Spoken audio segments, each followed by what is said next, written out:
Is this the epic new HEMA glove of your dreams? Let's find out.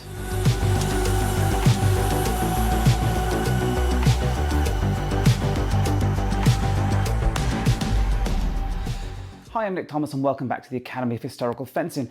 So this is a very exciting new product from Historical Fencing Armory in Ukraine, a 5-finger heavy glove, which I think is quite a fascinating product. Now, full disclosure, we were sent this glove as a free tester. That said, we don't really get much free stuff from them. We don't have any business dealings with them. We just buy their products because we know they're good. So we use a lot of their stuff and we buy a lot in bulk from them for our membership. So they're a good company. I'm going to give you a fair and honest review. The fact that these came free is honestly not going to affect anything that I think about them. I'm just going to give it to you straight. So in short, what is this glove? Well, it's not a longsword glove, but it is a very, very good, if not excellent, one-handed glove for HEMA.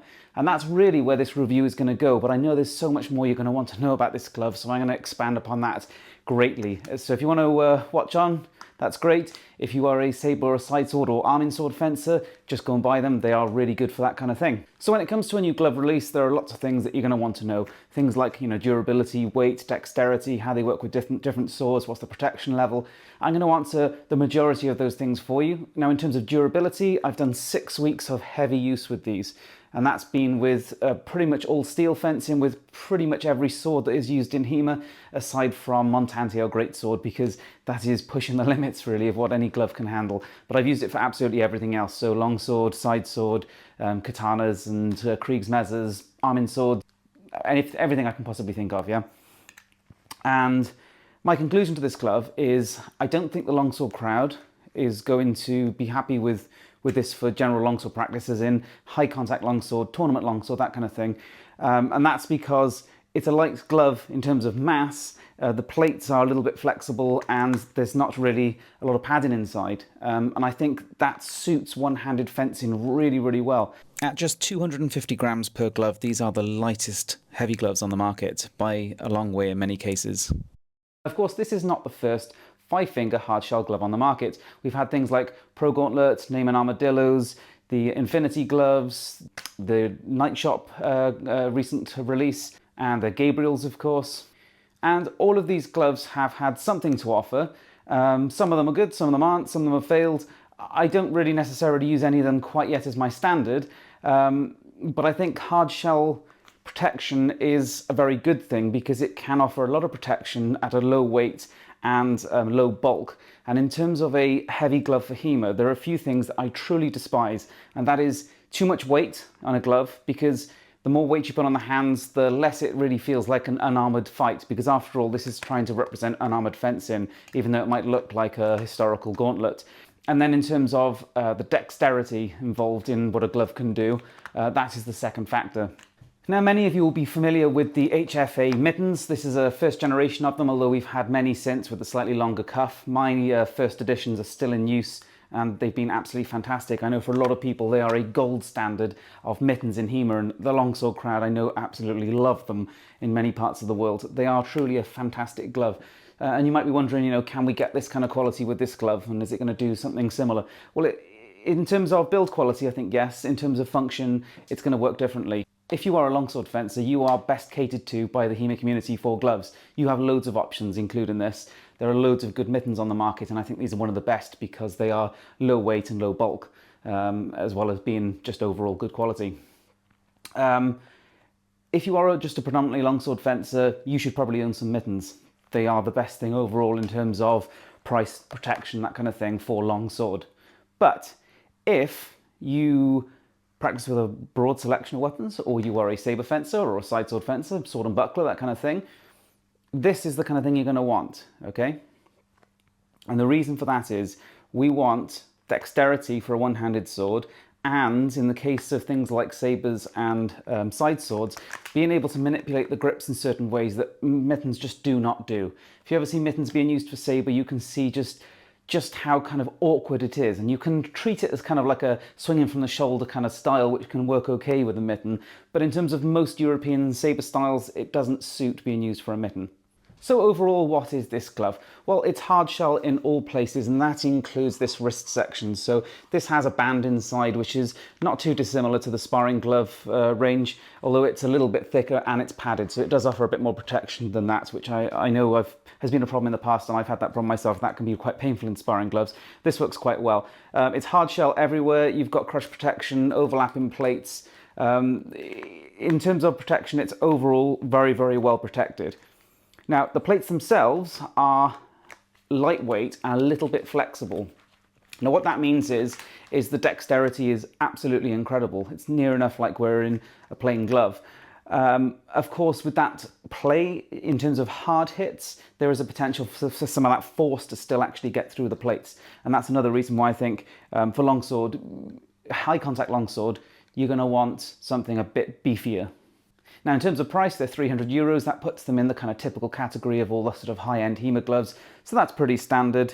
What swords do they work with? Well, I think the things that most people are going to want these for are saber and side sword. And side sword is, in fact, the hardest market to make a glove work for. And that's because a side sword, we wrap the index finger, and we then need to make it function correctly with the base of the thumb and not interfere with the guard, because that causes all kinds of other issues, while still having the protection that we'd want of, say, a saber fight, because side swords can hit as hard as a saber.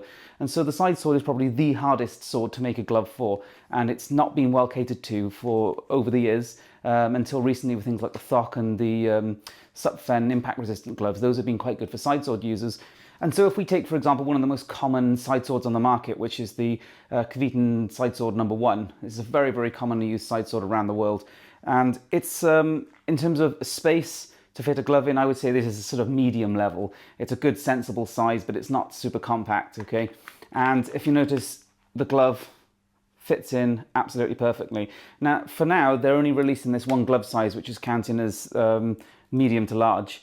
And I know there will be extra large and small coming in the future, but this is going to work for the majority of people, I think. A large proportion of HEMA fencers will be able to use this glove, and we've tested it with lots of our fencers in the club.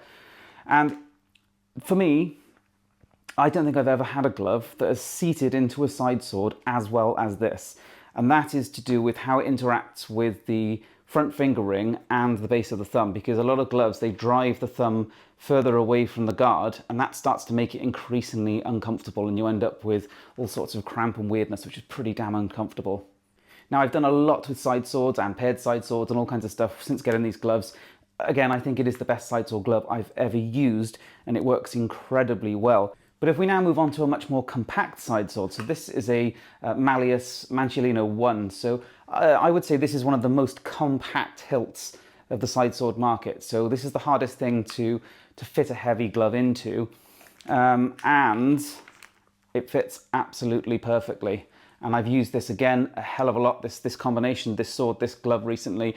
It's not just it looks good in a photo or something, it functions well actually in the fight. It works incredibly well, so that's no problem at all. Move into something slightly more complex. This is a Kveiten number 5, so a little bit more complex, a little bit more to try and fit the glove into. Again, this sword only arrived a few weeks ago, and I've exclusively used this sword with these gloves, and I have found it to function incredibly well, really, really well. Moving on to a more complex side sword, so this is the Black Fencer Swept Hilt. Drops straight in, perfectly comfortable, works beautifully, no problems at all.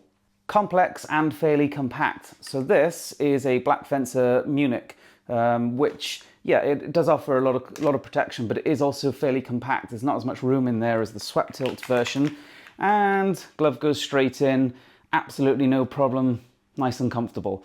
I would say this one might struggle with the XL version of this glove when that comes out, because this is quite a compact hilt. But for this medium-large, comfortable, works beautifully. Moving on to sabers, here's my Black Fencer 1803. This is one of my favourite sabers, and of course it's fairly open-hilted, fits beautifully, no problem. You can thumbs up it if you want. I haven't got a Kveiten Eastern with me right now, which of course is one of the most common ball hilt sabers on the market, and that's because the two that I've got have been borrowed by my fencers for an event this weekend. But here's some footage of me using it a few days ago. And yes, this works perfectly well in terms of a ball hilt glove saber.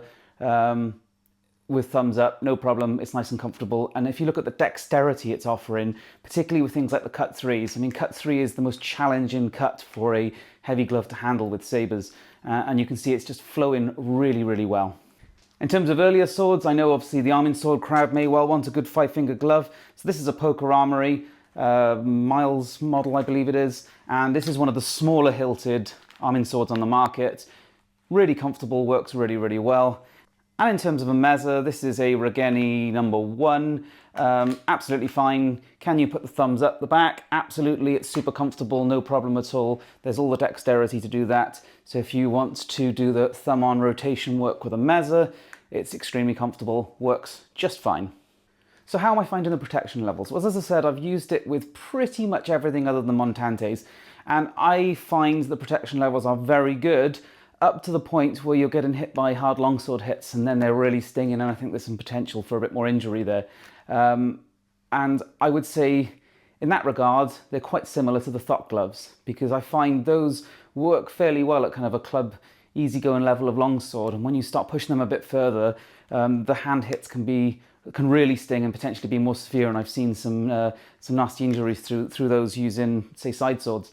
I think, yeah, it's an absolutely fantastic glove for one-handed swordsmanship. Works really, really well, especially for the side sword and saber crowd. And let's face it, we need gloves desperately. The longsworders out there, they do not need a load of new gloves. They have so many options, okay? So, on this glove, could you use it for longsword? I wouldn't overall recommend it unless you're doing light contact stuff. If you're quite a gentle club, then it'll be absolutely fine. But at the levels of contact that I see regularly at events, tournaments and that kind of thing, no, I think you're better off using mittens. But for everything else, I think it's working incredibly well. The protection is working really well for me. The dexterity is excellent. Durability so far, again, it's only 6 weeks, but I've seen HEMA gloves fail in that time, okay? So 6 weeks is not too bad so far. Let's see how they go, in a few more months. But based on HFA's product sort of quality and reliability, I think they're going to be pretty solid. Now, as a sort of a comparison, what sort of HEMA gloves am I commonly using that I'm comparing them to? Now, I have owned or used the majority of HEMA gloves on the market. The one sort of big exception to the rule at the moment is the Gabriels. We don't tend to see many of them in our parts of the world at the moment, so I just haven't personally used them, but I know people enjoy them. Right now, I use the Thocks as my main glove for kind of one-handed swordsmanship, and I use the HFA mittens for doing heavier longsword and montante work. I also use the Superior Fence and Impact Resistance as a kind of a backup to the Thock because they're sort of similar. I also have the Zoltan prototype models, which Zoltan's been working on gloves for a while in the UK and has produced some really interesting products, but not quite got up to mass production levels yet.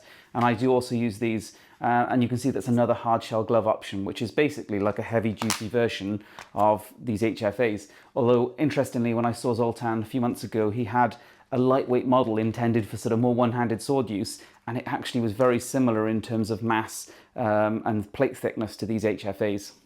And of course, you might draw comparisons to the Red Dragon recent hard shell glove release, which have proven to be an interesting glove, which show some promise but also have some weaknesses.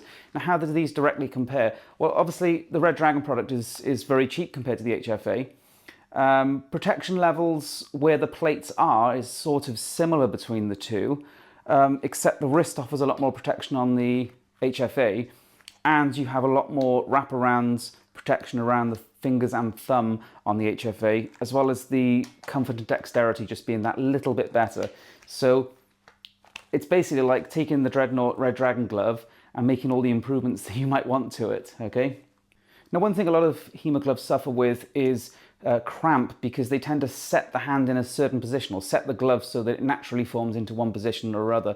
And often there's an issue where gloves are set to a more open position, and so to try and grip a sword, you're having to fight the glove, and that causes cramp, and that's been a massive problem for a lot of gloves over the years.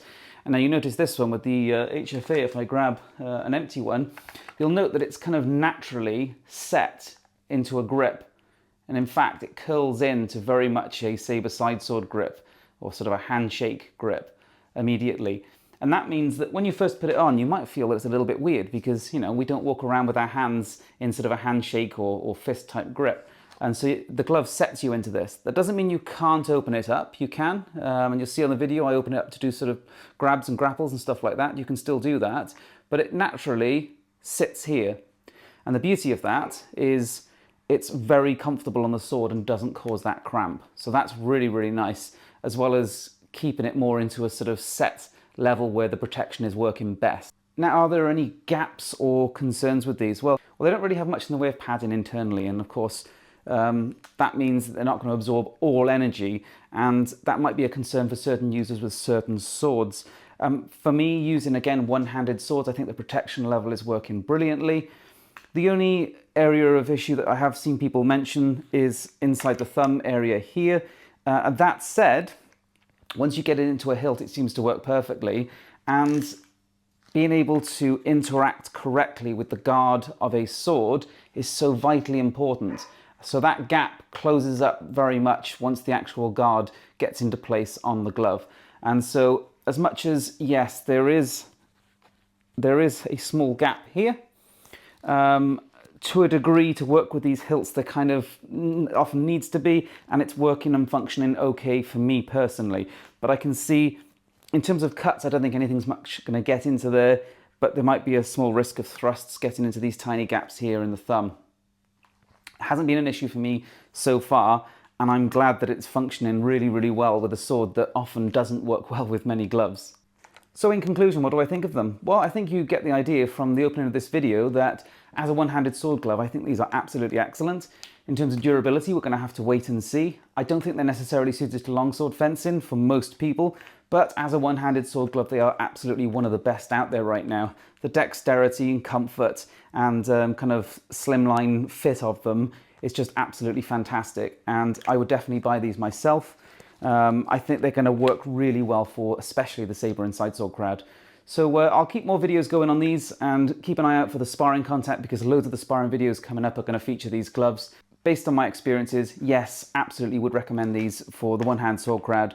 I think they're an absolutely excellent addition to the market, which I'm just absolutely loving, and they are now my default glove and have been ever since they turned up. So thanks for watching. Please do like and subscribe if you haven't already.